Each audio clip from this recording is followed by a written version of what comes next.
So saya pergilah ke Subang hantar kawan bye-bye tu kan. Cikgu saya, warden saya, dia kata, Halina, awak tak rasa apa-apa ke? Dia kata, orang yang awak hantar ni, kawan-kawan ni, saya nampak sendiri awak yang ajar fizik, awak yang ajar kimia, awak yang ajar maths tu.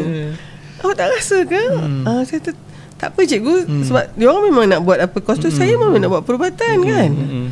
So tu saya nak, maknanya mesej saya, kita kena tahu apa kita nak dulu. Bukannya lepas dapat result tu semua A, lepas tu perubatan boleh juga kot. Sebab itulah yang berlaku pada pelajar saya. Bila dia tak ada cerita-cerita yang ni, sebab masa tu pada saya dia punya cara belajar dia tu sangat short term. Maknanya dapatkan dulu UPSR semua A. Okey, dah dapat. Lepas tu dapat pula PMR ataupun PT3 tu semua A. Okey. Lepas tu SPM pula semua A. Lepas tu bro, nak buat apa ni? Saya rasa saya lain kan, kita lain. Kita nak jadi apa? What does it take untuk ambil benda tu? Dan kita tak ada, saya rasa lah saya tak benarkan apa-apa untuk kacau tu.